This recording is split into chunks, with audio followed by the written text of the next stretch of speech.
भूयो भूयो नमाम्यहम्। ॐ श्रीलक्ष्मीनारायणाभ्यां नमः।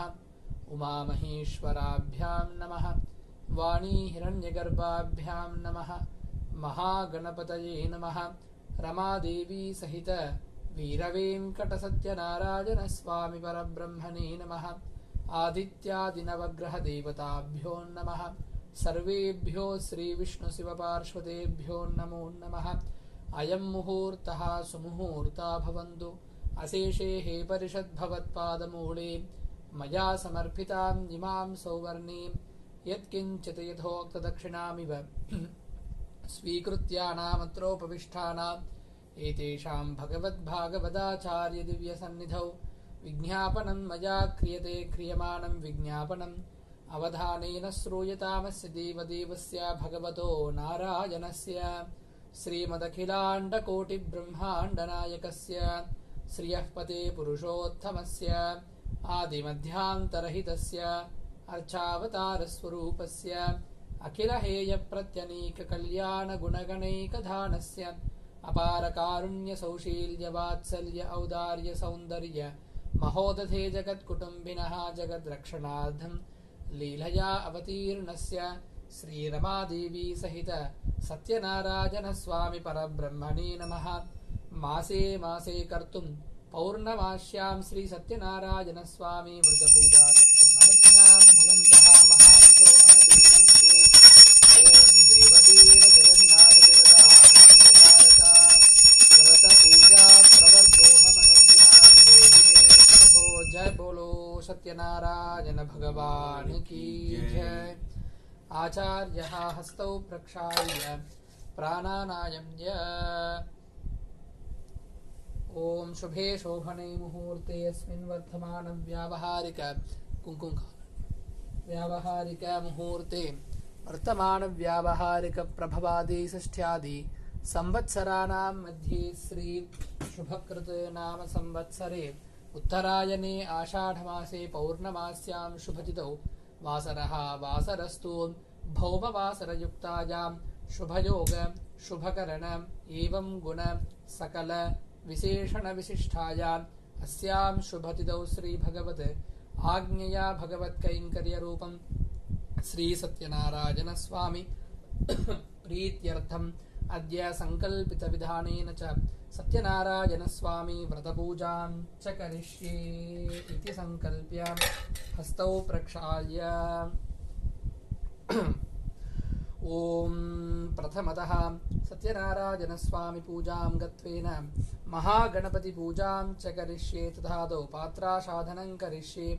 अस्मिन् यजमानस्य गोत्रोद्भवस्य मधु नटराजन्नामधेयस्य धनिष्ठा नक्षत्रो जातस्य कुटुम्बानां क्षेमस्थैर्य धैर्य विजय अभय आयुः आरोग्य अष्टैश्वर्याणाम् अभिवृद्ध्यर्थं शरीरे दृढ़घात्रता सिद्ध्यर्थम् आध्यात्मिक आदिदैविक आदिभौतिक तापत्रय निवारणता प्रसाद सिद्ध्यर्थं संकल्पित व्रतपूजां च करिष्ये इति संकल्प्य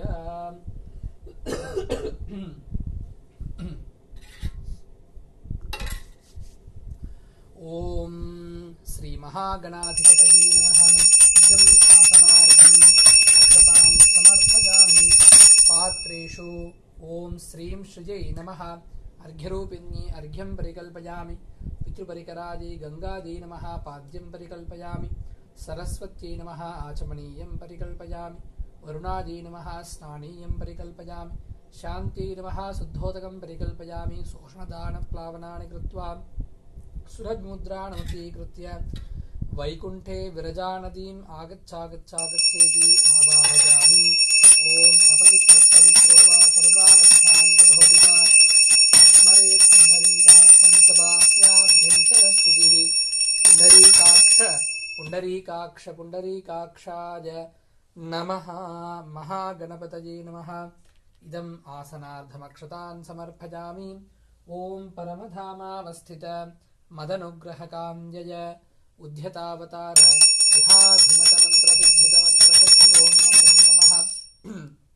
ये हि भगवान् महागणपतिम् आगच्छागच्छागच्छागच्छेति आवाहयामि प्रणाम स्वागत प्रथिम सन्निधि सन्निरोध सामुख्य मुद्रान् प्रदर्शयित्वा हृदयाय नमः शिरसे स्वाहा शिखाजी वौषडे कवचाय हुं नेत्राभ्यां वौषडे हस्त्राय पटे महागणपतये नमः ध्यात्वा ॐ गजाननं भूतगणातिसेवितं कपित्थजम्भूफलसारभक्षितम् उमासुतं शोकविनाशकारकं नमामि विघ्नेश्वरपादपङ्कजम् वक्रतुण्डमहाकाय सूर्यकोटिसमप्रभा अविघ्नं कुरु मे देव सर्वकार्येषु सर्वदा महागणपतिं ध्यात्वा ध्यानं समर्पयामि पादयो पाद्यं समर्पयामि हस्तयो अर्घ्यं समर्पयामि मुखे शुद्धाचमनीयं समर्पयामि ॐ स्नपयामि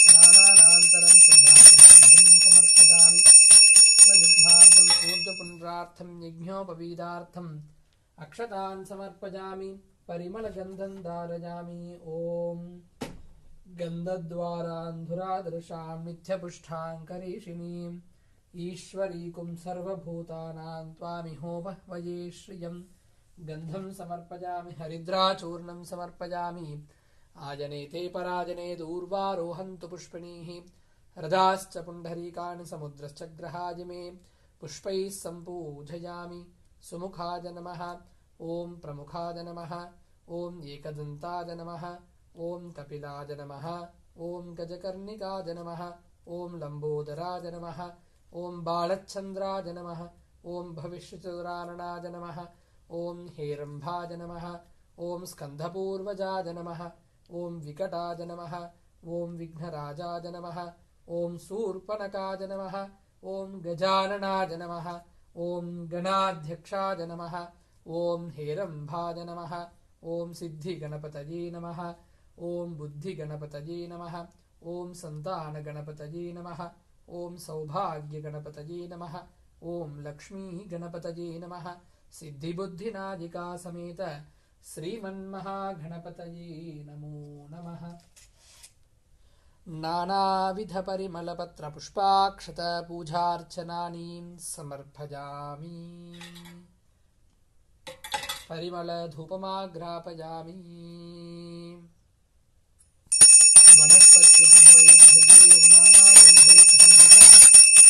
आग्रेयः सर्वदेवानां धूपोऽयं प्रतिगृह्यतां साक्षात् प्रत्यक्षदीपं दर्शयामि धूपदीपानान्तरं शुद्धाचमनीयं समर्पयामि सम्भवितफलोदकान् निवेदयामि ॐ प्रोक्ष्य परिशिच्य शोषणदाहनप्लावनानि कृत्वा सुरभिमुद्रानमृतीकृत्य ॐ प्राणाय स्वाहा प्राणाय स्वाहा ज्ञानाय स्वाहा विधानाय स्वाहा समानाय स्वाहा ब्रह्मणे स्वाहा मध्ये मध्ये पाणिनिन्तरापोषण हस्तप्रक्षालनपादप्रक्षालनं ते शुद्धगण्डूचाचमनीयं समर्पयामि मुखवासार्थं ताम्बूलं समर्पयामि ताम्बूलार्थं दिव्याक्षतानीं समर्पयामि महागणपतये नमः ॐ घनानां त्वा गणपतिं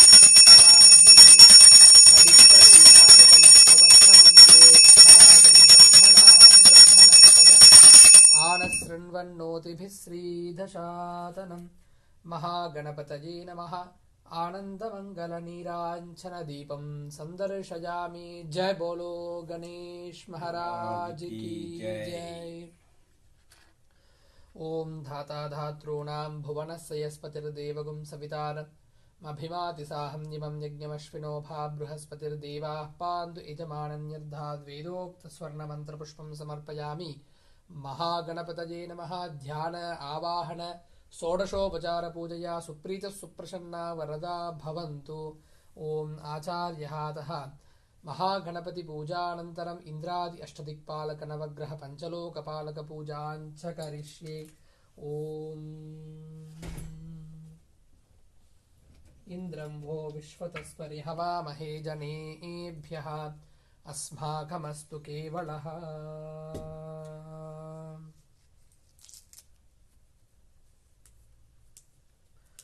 ॐ साङ्गं सायुधं सवाहनं शक्तिपुत्रपरिवारसमेतं नवग्रहमण्डपे पूर्वदिग्भागे इन्द्रं दिक्पालकमावाहयामि। स्थापयामि पूजयामि।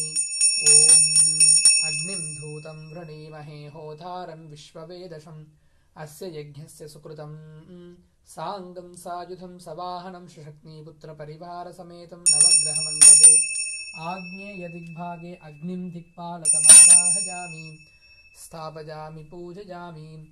ॐ यमाय सोमगुं सुनुत यमाय जुहुता हविः यमगुं हयज्ञो गच्छत्यग्निदूतो अलङ्कृतः साङ्गं सायुधं सवाहनं शशक्नीपुत्रपरिवारसमेतं नवग्रहमण्डपे यमं दिक्पालकमावाहयामि स्थापयामि पूजयामि। ॐ मोषणः परा नैऋतिर्दुर्हनावतीत् पतिष्ठतृष्णया सह साङ्गं सायुधं सवाहनं शशक्नीपुत्र परिवारसमेतं नवग्रहमण्डपे नैऋतिं दिक्पालकमावाहयामि स्थापयामि पूजयामि। ॐ इमं मे वरुणश्रुते हवमध्या च मृडयः त्वामवस्युराचके तत्त्वाजामि ब्रह्मणा वन्दमानः सधासा आस्थे यजमानो हविर्भिः साङ्गं सायुधं सवाहनं शक्नीपुत्रपरिवारसमेतं जलाधिपतिं वरुणमावाहयामि वरुणं दिक्पालकमावाहयामि स्थापयामि पूजयामि। ॐ तव वायुमृतस्पते त्वष्टुर्जामातरद्भुता अपांस्यां वृणीमहे साङ्गं सायुधं सवाहनं शक्नीपुत्रपरिवारसमेतं नवग्रहमण्डपे वायव्यं दिक्पालकमावाहयामि स्थापयामि पूजयामि। ॐ सोमो धेनकुं सोमो अर्वन्तमासुं सोमो वीरं कर्मण्यं दधातु साधन्यं विदध्यगुं सभेयं पितुश्रवणं यो दधासु तस्मै साङ्गं सायुधं सवाहनं शक्नीपुत्रपरिवारसमेतं नवग्रहमण्डपे कुबेरं दिक्पालकमावाहयामि स्थापयामि पूजयामि। ॐ ईशानः सर्वविद्यानाम् ईश्वरः सर्वभूतानां ब्रह्माधिपतिर्ब्रह्मणोऽधिपतिर्ब्रह्मा शिवो मे अस्तु सदाशिवो साङ्गं सायुधं सवाहनं शक्नीपुत्रपरिवारसमेतम् ईशान्यदिग्भागे ईशानं दिक्पालकमावाहयामि स्थापयामि पूजयामि। अष्टदिग्बालकदेवताभ्यो नमः सकल उपचारार्धमक्षतान् समर्पयामि अतः नवग्रहपूजां च करिष्ये। ॐ आसत्येन रजसा वर्धमानो निवेशयन्नमृतं मर्थ्यं च हिरण्यजेन सविधारतेन देवो याति भुवना विपश्यन् सूर्यारिष्ठे तु सम्प्राप्ते सूर्यपूजां च कारयेत् सूर्यध्यानं प्रवक्ष्यामि आत्मपीडोपशान्तये साङ्गं सायुधं सवाहनं शशक्नीपुत्रपरिवारसमेतं नवग्रहमण्डपे मध्ये आटकधान्यस्योपरि रक्तवर्णं रक्तच्छत्रनीलाम्बुजधरं महासूर्यग्रहमावाहयामि स्थापयामि पूजयामि।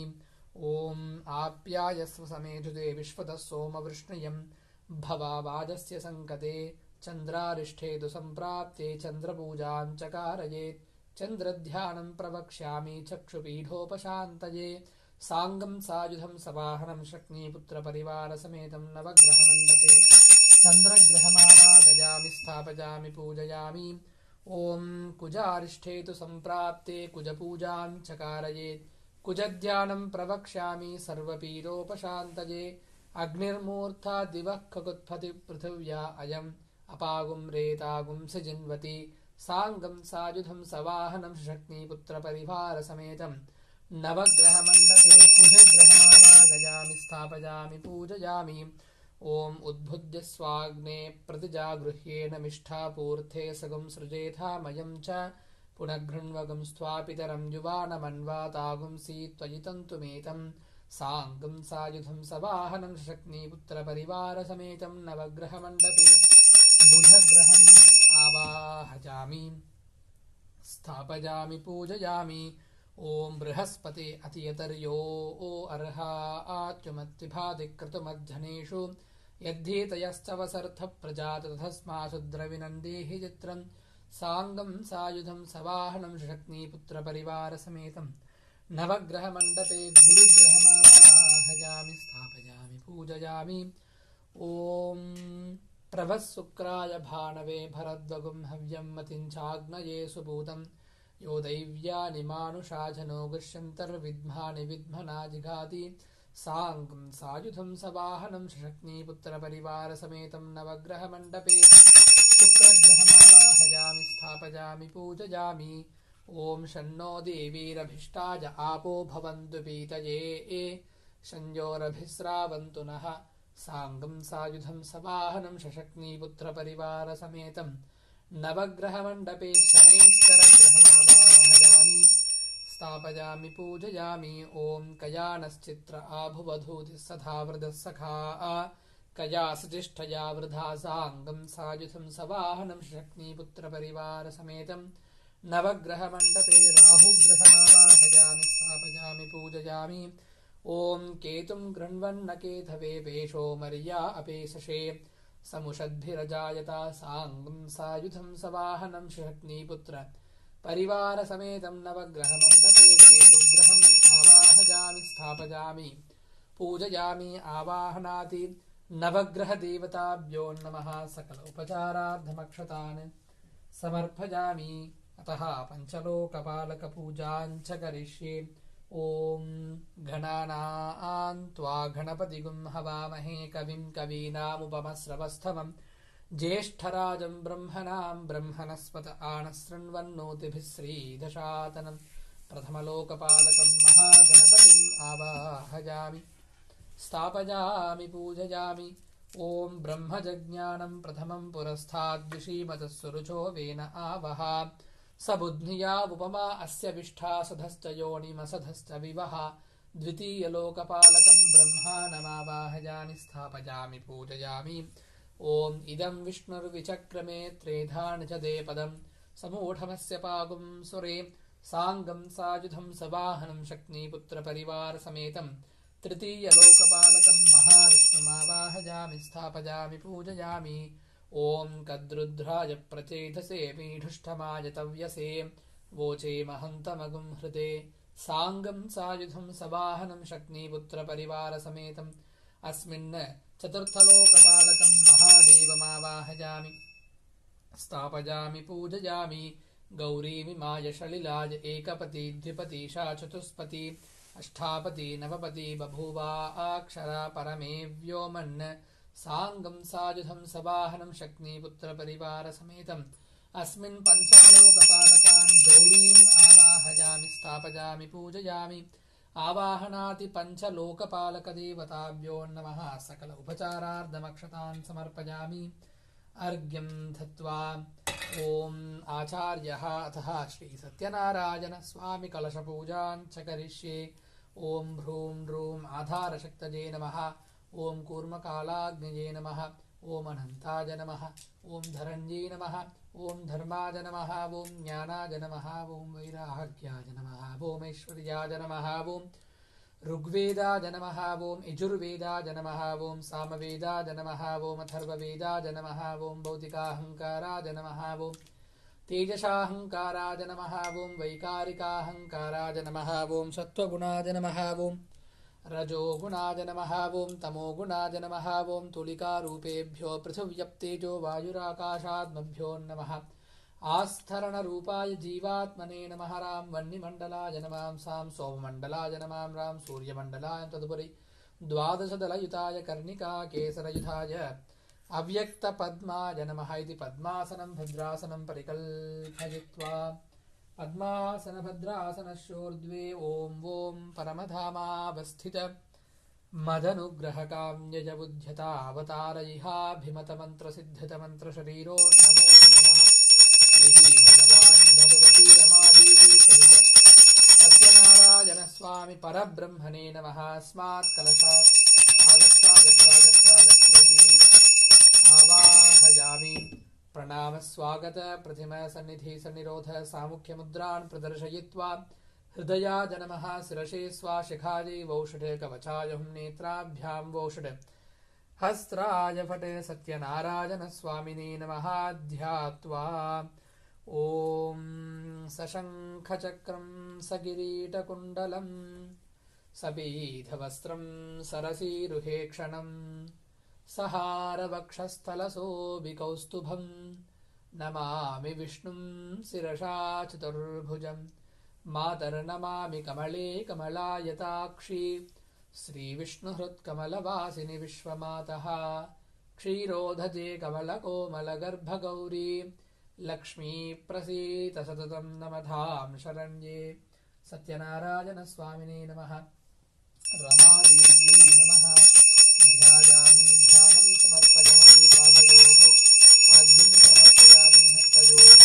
मध्यं समर्पयामि मुखे शुद्धाचमनीयं समर्पयामि ॐ स्नपयामि स्नानानन्तरं शुद्धाचमनीयं समर्पयामि वस्त्रायुग्मार्धम् ऊर्ध्वपुण्ड्रार्थं यज्ञोपवीदार्थमक्षतान् समर्पयामि ॐ गन्धद्वारां दुरादर्शां नित्यपुष्टां करीषिणीम् ईश्वरीकुं सर्वभूतानां त्वामिहोपह्वये श्रियं गन्धं समर्पयामि गन्धस्योपरि कुङ्कुमाचूर्णं समर्पयामि ॐ आयनेते पराजने दूर्वारोहन्त पुष्पिणी हृदाश्च पुण्डरीकानि समुद्रश्च ग्रहाय मे पुष्पैः सम्पूजयामि ॐ केशवाय नमः ॐ नारायणाय नमः ॐ माधवाय नमः ॐ गोविन्दाय नमः ॐ विष्णवे नमः ॐ मधुसूदनाय नमः ॐ त्रिविक्रमाय नमः ॐ वामनाय नमः ॐ श्रीधराय नमः ॐ ऋषिकेशाय नमः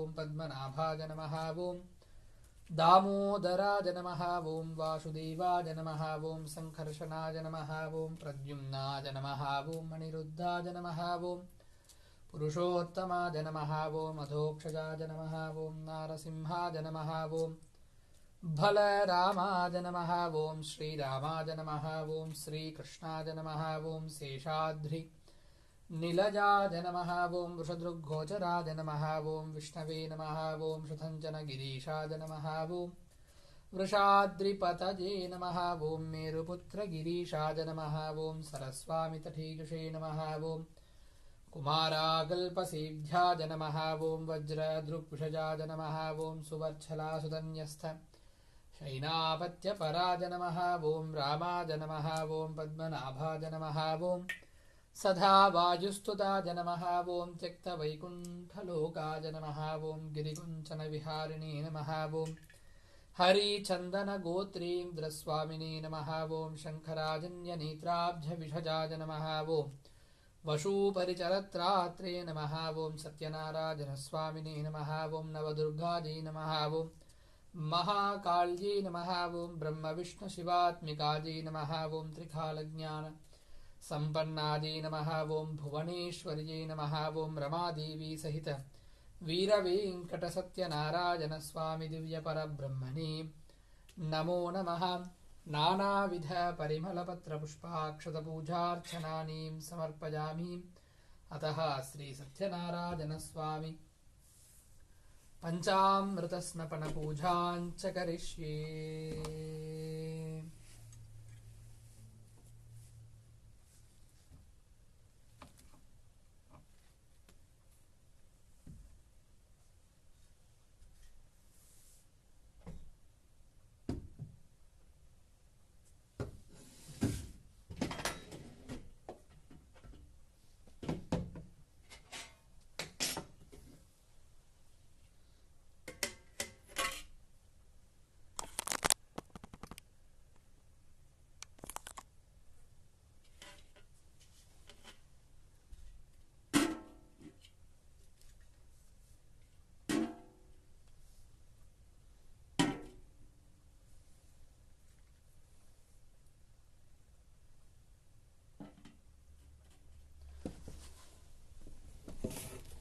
ॐ श्री सत्यनारायण स्वामिने नमः।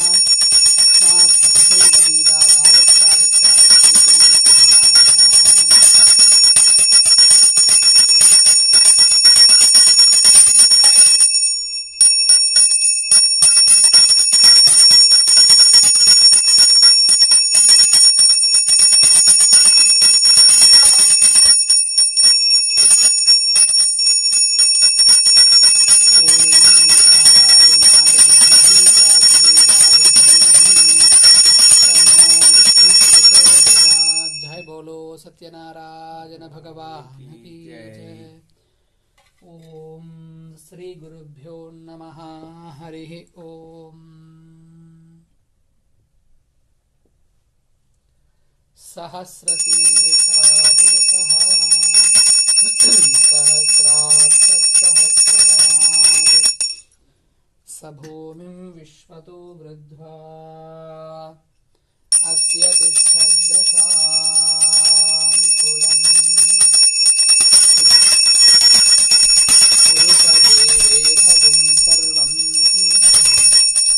पुरुषदेवेदगुं सर्वं यद्भूतं यश्च भव्यम् उधामृतत्वश्लेषानः यदह्निनाधिरोहति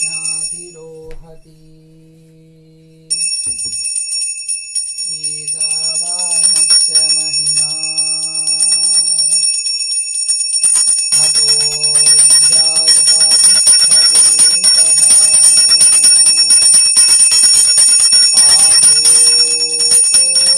पादोऽस्यदिष्वा भूतानि त्रिपादस्यामृतं दिवि त्रिपाधूर्ध्वबुधैः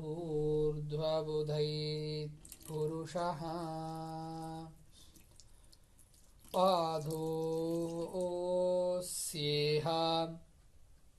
भवात् पुनः तथो विश्वं व्यक्रामत्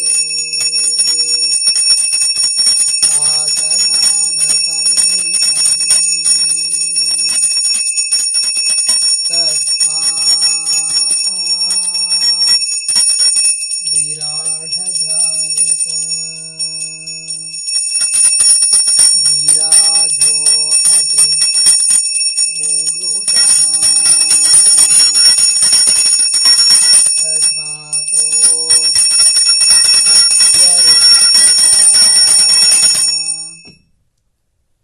पश्चात् भूमिमतो पुरः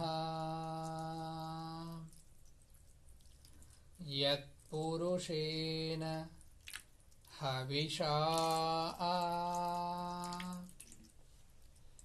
देवा यज्ञमतन्वता वसन्तो अस्य सीताज्ञम्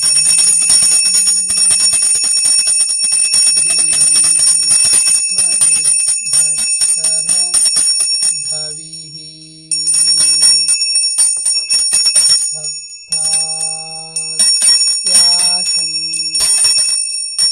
परिधयः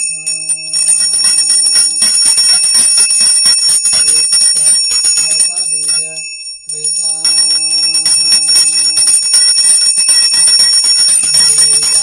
देवायत्यज्ञं तन्वाणाः आपद्नन् पुरुषं पशुम् तं यज्ञं परिहिषि प्रोक्षन् पुरुषं जातमग्रतः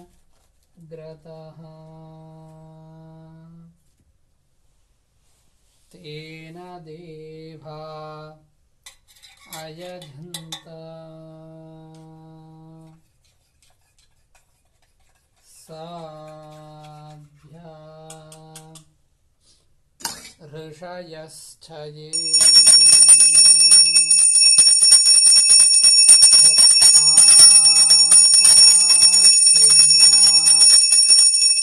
सर्वहुतः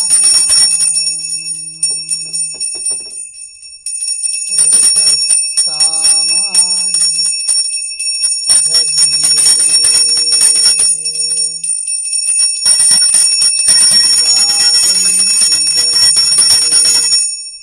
तस्मात्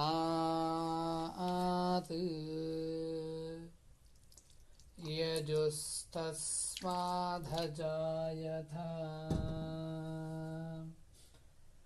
ओम गंगे च यमुने चैव गोदावरी सरस्वती नर्मदा सिन्धु कावेरी जलेऽस्मिन् सन्निधिं कुरु पृथिवी शान्ता साग्निना शान्ता सामे शान्तास्त्वकुन्तमयत् अन्तरिक्षगुं शान्तं तद्वाजुना शान्तं तन्मे शान्तं सुजकुन्तमयत् पृथिवी शान्तिरन्तरिक्षगुं शान्तिर्द्यौ शान्तिर्दिवः शान्तिरवान्तरदिशा शान्तिर्बुद्धिः शान्तिरापः शान्तिरोषधयः शान्तिर्वनस्पतयः शान्तिर्भूः शान्तिरश्वशान्तिरजा शान्तिर्ब्रह्म शान्तिर्ब्राह्मणः शान्तिर्शान्तिरेव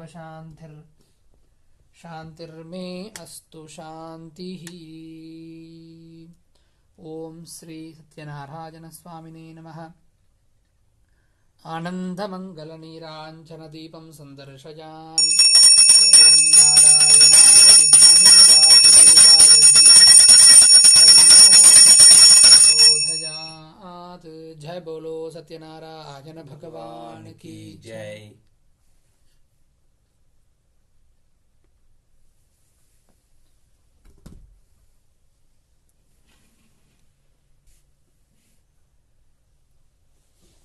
మీరు 5 నిమిషాలు ఏమైనా నామకీర్తన చేస్తారు, లేకపోతే దాంట్లో టేప్ రికార్డులో ఏమో టేప్ రికార్డులు లేకపోతే ఏ నామం ఇంట్లో పెడతాం. Hare Krishna, Srinivasa Govinda. Okay, 5 minutes 10 minutes ఉండేలాగా. ఓకే, నేను ఇంట్లో పెడతాను.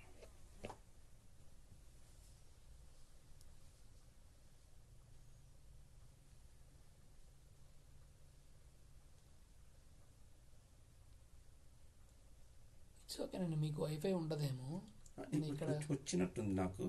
ఓకే, ఐ థింక్ ఎప్పుడో పెట్టినట్టున్నాను. 20 minutes too much, 10 minutes okay. 10 minutes ఏదో ఒకటి. ఓకే.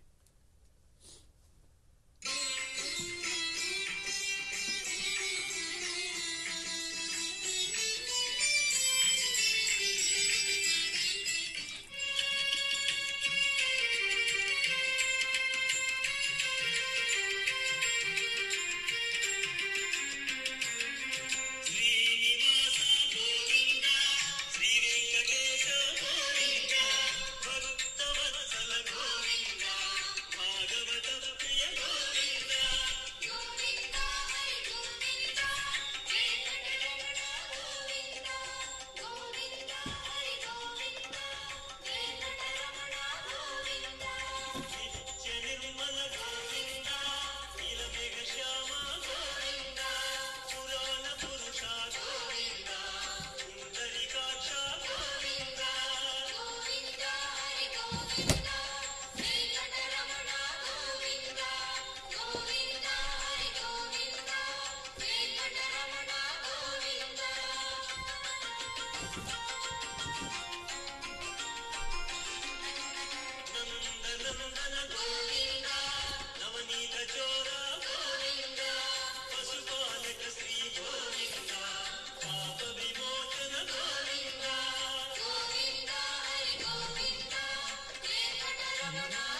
ఇది ఆగండి.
ఇంకా చాలాసేపు, ఇంకా 4 minutes రాపిద్దాం. యా.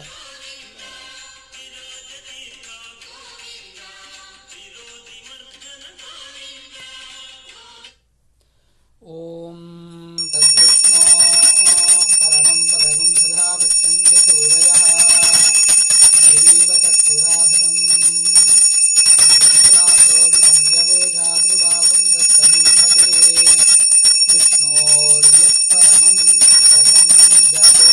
సత్యనారాయణ భగవాన్ కీ జయ. ఓం ధాతా ధాతॄణాం భువనస్య యస్పతిర్దేవగుం సవితార మభిమాతి సాహం ఇమం యజ్ఞమశ్వినోభా బృహస్పతిర్దేవాః పాంతు యజమానం యర్ధాత్. సత్యనారాయణ స్వామిని నమః. వేదోక్త స్వర్ణమంత్ర పుష్పాంజలిం సమర్పయామి. ఓం ఇదిగో కూర్చోండి. స్కాంధపురాణే రేవాఖాండే సత్యనారాయణ స్వామి కథాయాం ప్రథమోऽధ్యాయः ప్రారంభः.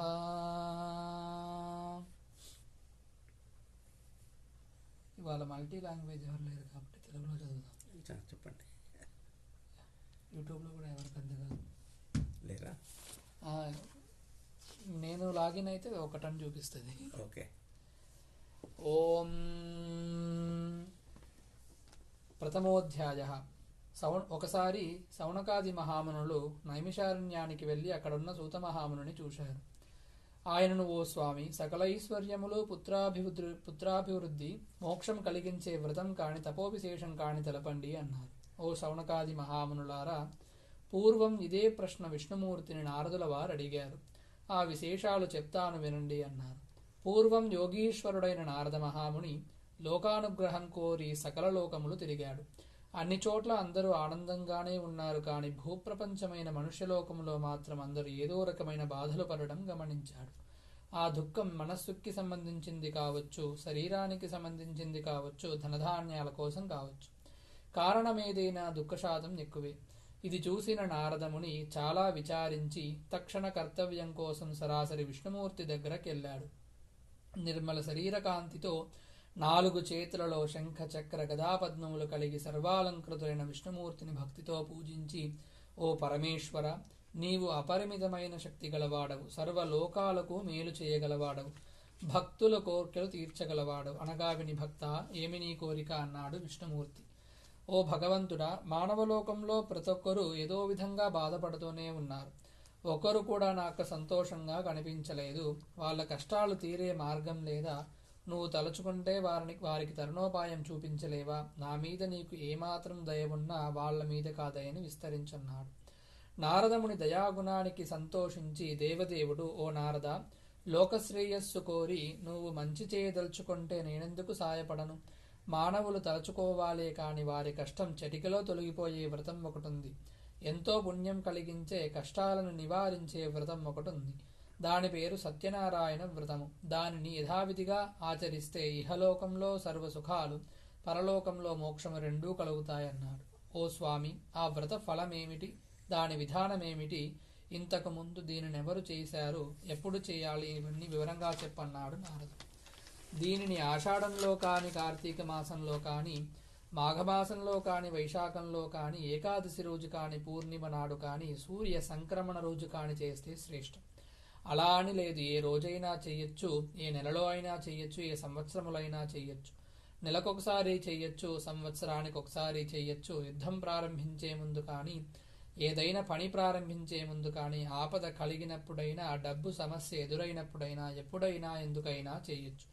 ప్రొద్దున లేచి కాలకృత్యాలు తీర్చుకొని ఈ విధంగా సంకల్పం చెప్పుకోవాలి. దేవతలందరికీ ప్రభు అయిన ఓ భగవంతుడా, నీ ప్రీతి కొరకు నేను సత్యనారాయణ వ్రతం చేయబోతున్నాను. ఓ లక్ష్మీపతి, నాపై ప్రసన్నుడవు. సాయంకాలం మరలా స్నానం చేసి రాత్రికి ముందు పూజించి, పూజాగ్రహాన్ని శుద్ధి చేసి, పిండితో ముగ్గులు వేసి, అంచుగల కొత్త వస్త్రం వేయాలి. దానిమీద బియ్యము పోసి ఒక కలశపాత్ర పెట్టి, దానిమీద కొబ్బరికాయనుంచాలి.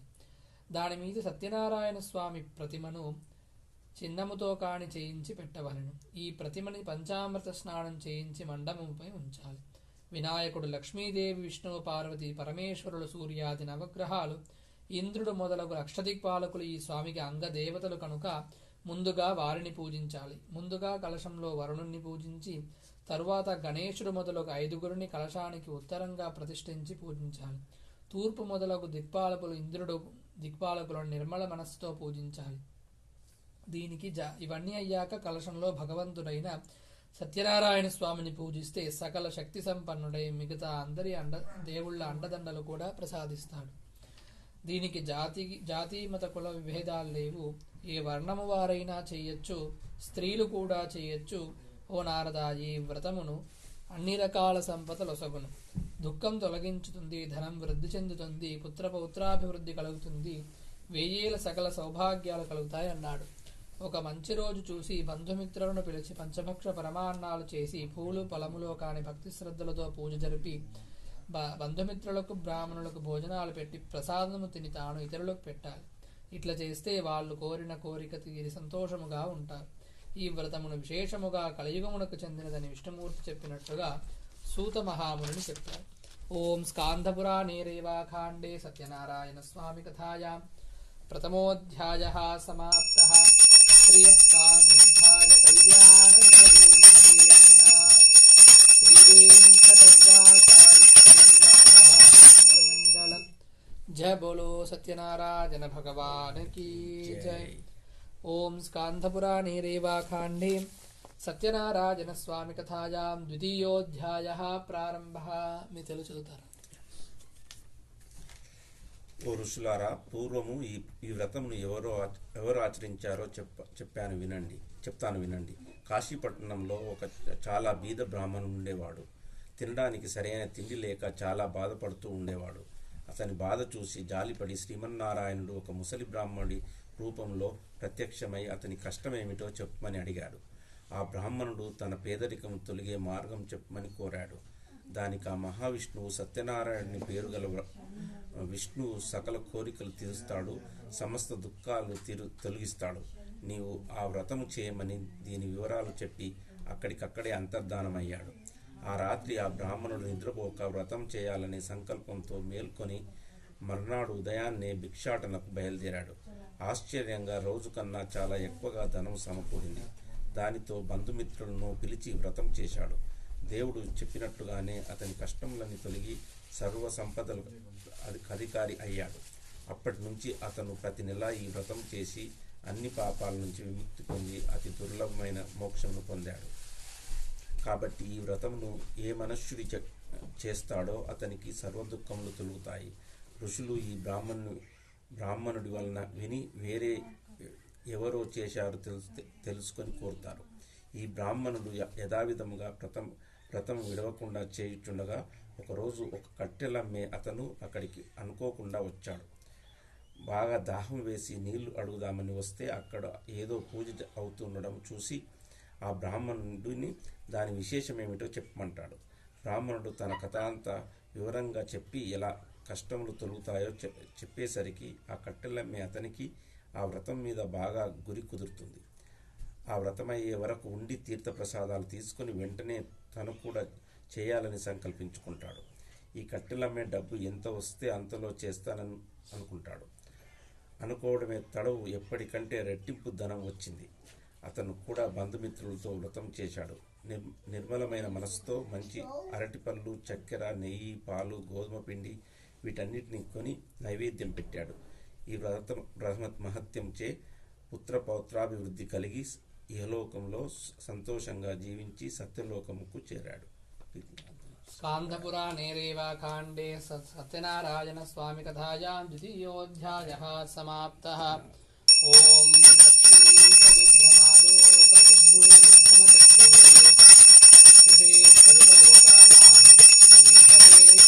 మంగళం. జయ బోలో సత్యనారాయణ భగవాన్ కీ జయ.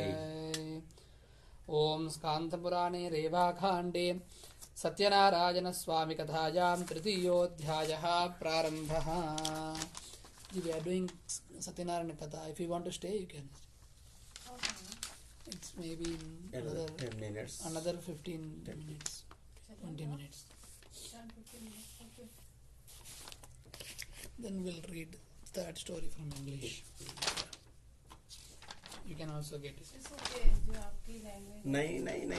Because I We was only read I in was only English. one, so we were reading in Telugu, but we can read in English. Okay. Chapter 3. Sadhuraj Narad said, "O dear people, now let me tell you another story. There was a king named Ulkamuk. He was very wise. He would go daily to the temple and give donation to the Brahmins. His wife was a pious and beautiful lady. At the banks of Madhusala river, one day when they were doing Lord Sathyanarayana Swami prayer, a wealthy businessman was passing from there. He anchored his boat and went up to the king and asked him, 'O king, what are you doing with so much bhakti? I wish to know, please tell me all about it.'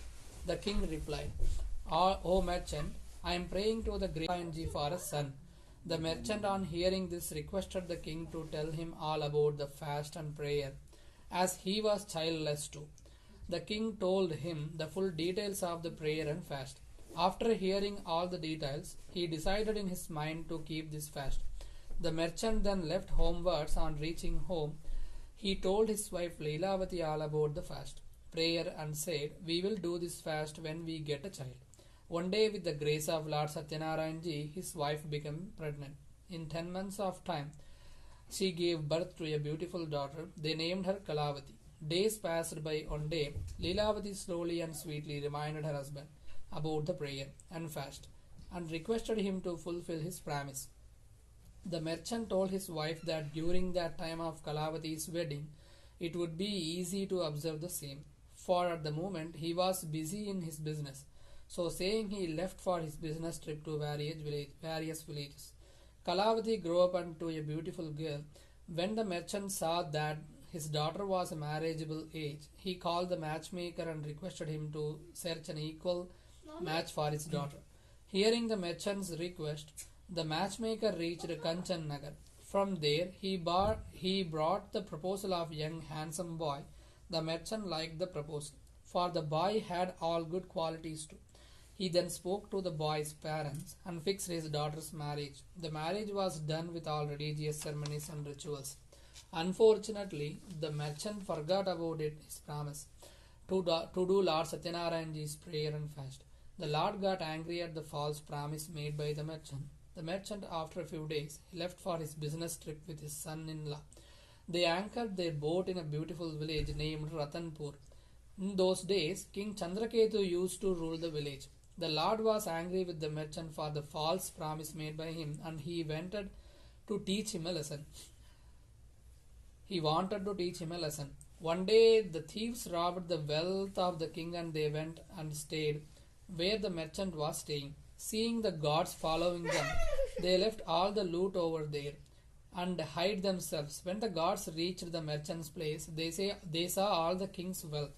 Thinking them to be robbers, they handcuffed the merchant and his son-in-law and took them to the king and told him that they were responsible for the theft.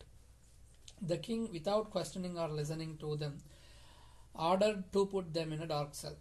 Due to Lord Satyanarayan's Maya, nobody heard them. Even their wealth was confiscated by the king. At the merchant's house, the thieves robbed all their wealth, and his wife and daughter had to be begged for their daily bread. One day, begging for food, Kalavati reached a Brahmin's house where at that time Lord Sathyanarayanji's puja was going on. After listening to the prayer and taking the prasad, she left for home. By that time it had become dark.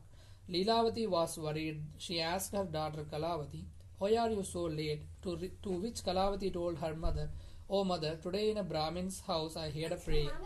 By doing this prayer and fast, all your wishes get fulfilled." Or on hearing this, Leelavati started doing all the preparation for the prayer, Lord Satyanarayanji. She did the fast and prayer, asked the Lord for forgiveness, prayed that her husband and her son-in-law should return home safely. Lord Sathyanarayanji was pleased with the prayer and fast. One day he told King Chandraketu in his dream, "O king, you must release the merchant and his son-in-law from the dark cell tomorrow morning. Give them their wealth and set them free. If you do not do so, your kingdom will be destroyed." In the morning, the king called the court people and told them about the dream. The court people, after hearing about the dream, came to the conclusion to free the merchant and his son-in-law. They asked the gods to bring the prisoners from the dark cell. King Chandraketu gave them good clothes, all their wealth plus some more money, and set them free. The king told them that due to their wrongdoings, they had to undergo the sufferings.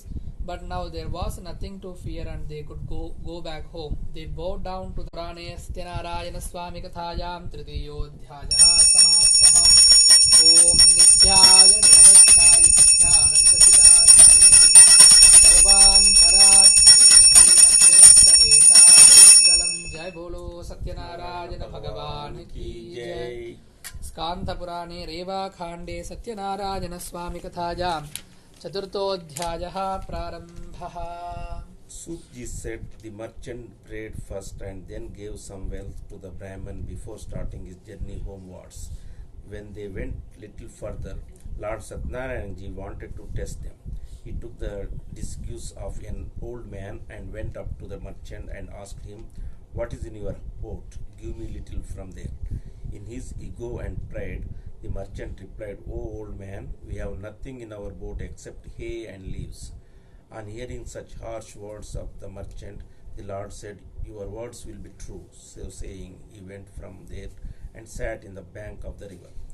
When the Lord went away, the boat started to rise higher in the water. The merchant was surprised at this. When he went to check in the boat, he saw that his boat was filled with leaves and hay only. Seeing this, he fainted. When he came to his senses, he was very much worried. He said, "How could this happen?" At this, his son-in-law told him, "Do not cry over this. All has happened because you spoke harshly to the old man and lied to him. Still nothing is lost. You could go back to him and ask for forgiveness, and he will set everything right." The merchant, after hearing the words of his son-in-law, went in search of the old man. He bowed down before him and with respect said, "O Lord, please forgive me for the false, harsh words that I have spoken to you." So saying, he bowed down with tears of sorrow in his eyes. When the Lord saw the merchant in his state of sorrowness and crying for forgiveness, he said, "Do not cry. Listen to me, O foolish person. Due to your false promise, you have seen all this sorrow and suffering." On hearing the Lord say this, the merchant said, "O Lord, nobody can recognize your Maya. Not even the gods or Brahmins know your ways and forms. I promise that I will pray to you." So saying, he asked for forgiveness. He said, "Please forgive me and let my boat be filled with wealth once again like before." On hearing the merchant's words filled with bhakti, the Lord was happy and he fulfilled his wish. When the merchant mounted his boat and saw it full with wealth again, he thanked the Lord and said, "With Lord Sathyanarayanji's grace, my wish is fulfilled. When I reach home, I will do his prayer and fast." So saying, he left homewards. When the merchant saw that his hometown Ratnapur is nearing, he sent a messenger in advance to his house to inform his wife and daughter of his homecoming. The messenger, on reaching the merchant's house, bowed down to the merchant's wife and gave them the most awaited news that the merchant and his son-in-law have reached Ratnapur. Leelavati had just finished doing her Sathyanarayana Puja. She told her daughter to finish doing the prayer and then come and receive her husband and her father. Kalavati finished doing her quickly and without taking the prasad left to meet her husband. The Lord got angry at her behavior, so he drowned her husband with the boat. When Kalavati did not see her husband, she was shocked and she fainted on the floor. On seeing his daughter in this state of affairs and the sudden disappearance of the boat, the merchant was shocked. He prayed to Lord Sathyanarayan, asked him for forgiveness and prayed to the Lord to take them out of this difficulty. The Lord then made an announcement, O merchant, your daughter in a hurry to meet her husband has left my prasad, hence you cannot see her husband. Now when she goes back and takes the prasad with due respect and then returns, only then she will see her husband. On hearing the voice, Kalavati ran home, ate the prasad and came back and met her husband. When the merchant saw this, he was very happy. The merchant then did Lord Sathyanarayan's prayers and fast with his family every month. Finally, he had all the pleasures of life and after death, he went to heaven. This chapter of Lord Sathyanarayan is over. All chant Lord Sathyanarayan जी की जय। स्कांद पुराणे रेवा कांडे सत्यनारायण स्वामी कथायां चतुर्थोऽध्यायः समाप्तः। ओम श्री वैकुंठ विरक्ताय शान्तिक्षरिणीतटे प्रभजानममानादिवेङ्कटेशाय जय बोलो सत्यनारायण भगवान की जय। स्कांद पुराणे रेवा खांडे सत्यनारायण स्वामी कथायां पंचमोऽध्यायः प्रारम्भः। Chapter 5. Sutji said, O people, listen further to another story. A king named Tungadhwaj was famous for his generosity to his subjects, but he had to suffer a lot due to the disrespect he had shown to the prayer of Lord Sathyanarayan ji and his prasad, which he did not accept when it was offered to him. One day when hunting in a forest, he sat down under a tree. There he saw a few villagers doing the prayer of Lord Sathyanarayan ji. The king saw all this, but due to his false ego, neither did he join them nor bowed down to the idol of the Lord. When the villagers gave him the prasad, he did not accept it and went away from there. When the king reached his kingdom, he saw that everything was destroyed. All his sons were dying on the floor. The king realized that this happened all due to his false ego, so thinking he started walking towards the place where the villagers were doing their prayers.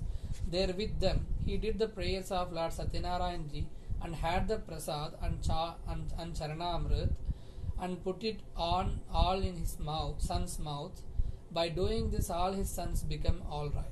He got back all his wealth and comforts of life, and finally in the end, after he died, he went to heaven. Anybody who keeps this fast with full faith and recite the prayers of Lord Sathyanarayan ji, all his wishes will be fulfilled. With the grace of the Lord, he will get eternity. The wealthless will receive wealth and will go to heaven, and finally will come out of the circle of birth and death. The names of the person who kept this fast and took rebirth are as follows.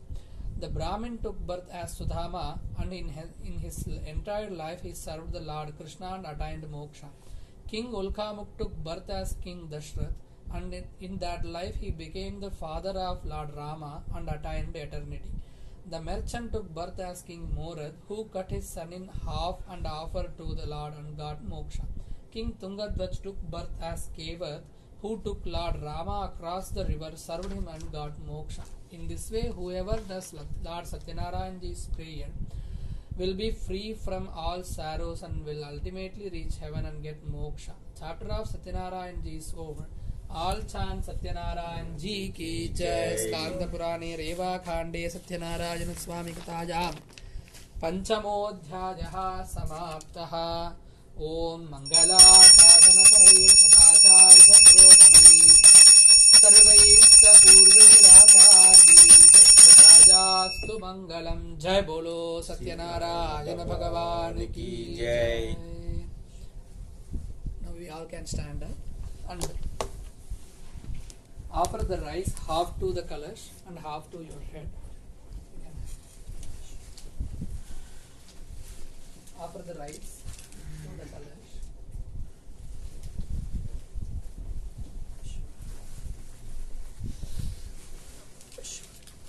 And do it. Come. Yeah.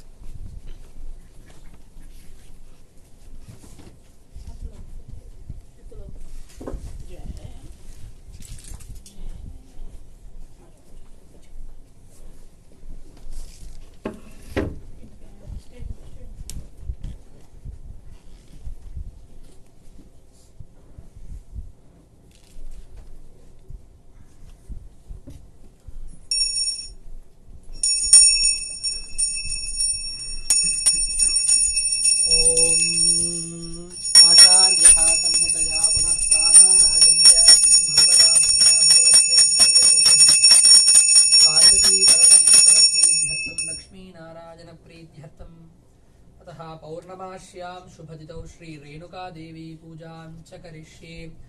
ॐ श्रीरेणुकादेव्यै नमः।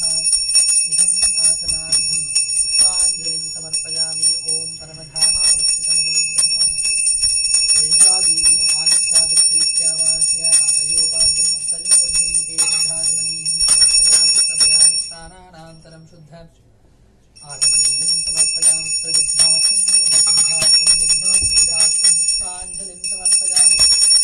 परिमलधूपमाग्रापयामि। साक्षात् प्रत्यक्षदीपं दर्शयामि। धूपदीपानन्तरं शुद्धाचमनीं समर्पयामि।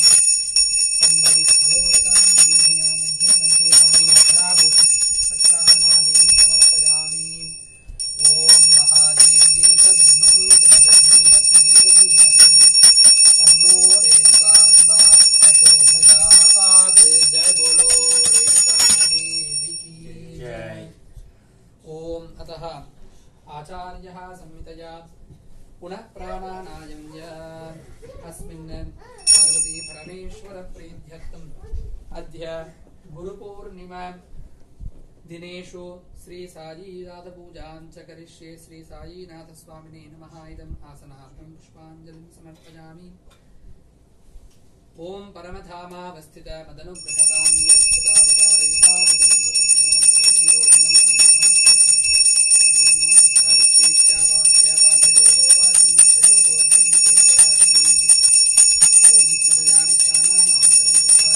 समर्पयामि। वस्त्रयुग्मार्थं ऊर्ध्वपुण्ड्रार्थं यज्ञोपवीतार्थं पुष्पाञ्जलिं समर्पयामि। परिमलधूपमाग्रापयामि। ॐ वनस्पत्युद्भवे दुर्गे स्नानागन्धे सुगन्धः agro यत्सर्वदेवानां धूपोऽयं प्रतिष्ठिताम् धूपम् आग्रापयामि। साक्षात् प्रत्यक्षदीं दर्शयामि। धूपदीपानन्तरं नैवेद्यं समर्पयामि। ॐ देवस्तस्वादित्युदरे अश्विनोर्बाहुभ्यां कृष्णोक्ताभ्यां प्रतिगृह्णामि। ॐ गुरुर्ब्रह्मा गुरुर्विष्णुः गुरुर्देवो महेश्वरः गुरुसाक्षात् परं ब्रह्म तस्मै श्री गुरवे नमः। जय बोलो श्री साईनाथ की जय। ॐ श्री सत्यनारायण स्वामिने नमः। विशेष महानैवेद्यं समर्पयामि।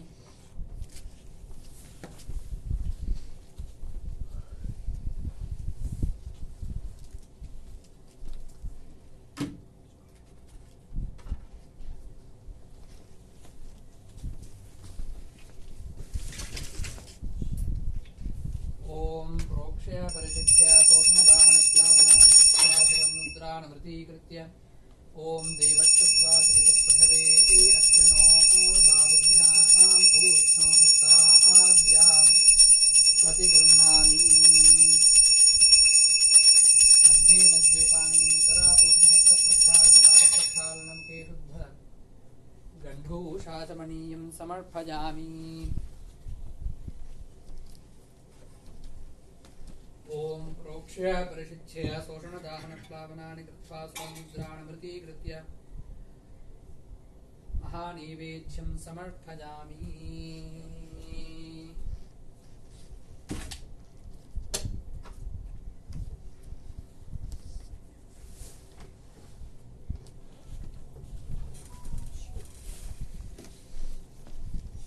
ॐ ॐ तद्विष्णो परमं पदं तथा पश्यन्ति सूरयः विधिव चक्षुराधतं तद्विप्राशो विपन्यवोधा द्रुवागुं तत्सविन्धते विष्णोर्यत्परमं पदं श्रीमद्रमारमण गोविन्द गोविन्द। ओम श्री सत्यनारायण स्वामिने नमः। विशेष अर्चना पूजां च करिष्ये। अस्मिन् अर्चना पूजां गत्वेन यजमानस्य गोत्रोद्भवस्य आश्लेषा नक्षत्रो जातस्य हरिकृष्णा नामधेयस्य पुष्यमी नक्षत्रो जातस्य सृजना नाम्न्याः स्वाति नक्षत्रो जातस्य प्रियांका नाम्न्याः उत्तराभाद्रा नक्षत्रो श्रेया नाम्न्याः सह कुटुम्बानां श्री सत्यनारायण स्वामी अनुग्रहम् अस्य श्रीमान् श्रीमतः चित्तनोल्लगोत्रोद्भवस्य ज्येष्ठा नक्षत्रो जातस्य दिलीप रेड्डी नामधेयस्य मिथुनराश्यौ जातस्य पुनर्वसु नक्षत्रो जातस्य श्रीकाव्या नाम्न्याः सह कुटुम्बानां श्री वेंकटेश्वर स्वामी अनुग्रहम् अस्य श्रीमान् श्रीमतः शिवगोत्रोद्भवस्य नित्यानन्दम् अनुराधा नक्षत्रो जातस्य ललिता उत्तरायण नक्षत्रो जातस्य अजयगोपाल मूल नक्षत्रो जातस्य श्वेताश्विनी नक्षत्रो जातस्य निखिल रोहिणी नक्षत्रो जातस्य हरीश राजाराम कृत्तिकै नक्षत्रो जातस्य सह कुटुम्बानां सत्यनारायण स्वामी परिपूर्ण अनुग्रहम् अस्य श्रीमान् श्रीमतः ऋतु नाम्न्याः अंश नामधेयस्य अंबर नामधेयस्य मुकेश नामधेयस्य सह कुटुम्बानाम् अस्य श्रीमान् श्रीमतः मीनू नाम्न्याः राजन् नामधेयस्य रुद्रशान् नामधेयस्य पार्थ नामधेयस्य सह कुटुम्बानां सह परिवाराणां श्री सत्यनारायण स्वामी परिपूर्णानुग्रह प्रसाद सिद्ध्यर्थं विशेषार्चन पूजां च करिष्ये। ओम श्रीमते नमः। ओम केशवाय नमः। ओम नारायणाय नमः। ओम माधवाय नमः। ओम गोविन्दाय नमः। ओम विष्णवे नमः। ओम मधुसूदनाय नमः। ओम त्रिविक्रमाय नमः। ओम वामनाय नमः। ओम श्रीधराय नमः। ओम ऋषिकेशाय नमः। ओम पद्मनाभाय नमः। ओम दामोदराय नमः। ओम वासुदेवाय नमः। ओम संकर्षणाय नमः। ओम प्रद्युम्नाय नमः। ओम अनिरुद्धाय नमः। ओम पुरुषोत्तमाय नमः। ओम मधोक्षजाय नमः। ओम नारसिंहाय नमः। ओम बलरामाय नमः। ओम श्रीरामाय नमः। ओम श्रीकृष्णाय नमः। ओम शेषाद्रिनिलजाय नमः। ओम षड्रुघोचराय नमः। ओम विष्णवे नमः। ओम शतञ्जनगिरीशाय नमः। ओम वृषाद्रिपतये नमः। ओम मेरुपुत्रगिरीशाय नमः। ओम सरस्वामितटीजुषे नमः। ओम कुमाराकल्पसेव्याय नमः। ओम वज्रदृक्कुशचाय नमः। ओम सुवर्चलासुधन्यस्तशैनापथ्यपराय नमः। ओम रामाय नमः। ओम पद्मनाभाय नमः। ओम श्रीरमादेवी सहित वीरवेंकट सत्यनारायण स्वामी दिव्य परब्रह्मणे नमो नमः। ओम राजाधिराजाय प्रसज्ञताहिने नमो वयं वै श्रवणाय कुर्महे समे कामान् कामेश्वरो वै श्रवणो दधातु कुबेराय वै श्रवणाय महाराजाय नमः। ओम तद्ब्रह्मा ओम तद्वायुः ओम तथात्मा ओम तत्सर्वम् ओम तत्पुरो नमः। अन्तश्चरति भूतेषु गुहायां विश्वमूर्तिषु त्वं यज्ञस्त्वं वषट्कारस्त्वम् इन्द्रस्त्वं रुद्रस्त्वं विष्णुस्त्वं ब्रह्मस्त्वं प्रजापतिः त्वं तथाप आपो ज्योतिरसोऽमृतं ब्रह्म भूर्भुवः सुवरो श्रीरमादेवी सहित सत्यनारायण स्वामिने नमः। वेदोक्तस्वर्णमन्त्रपुष्पाञ्जलिं समर्पयामि। जय बोलो सत्यनारायण भगवान की जय। Everyone can do Atma Pradakshina. If you can, you can. Om yani kani cha mapani janmantarakruthani cha dani thani pranashanti pradakṣinam pade. Papoham papakarmanam bhavatma vapashambhavah. Trahimam kripaya deva sharanagadavatsalah. Nyatha sharanam nasti tvameva sharanam mama. Tasmat karunya bhavena raksha raksho janardhana atma pradakṣinanam. साष्टांगं प्रणम्य श्रीमद्रमारमण गोविंद गोविंद हर नमः पार्वती पतये हर हर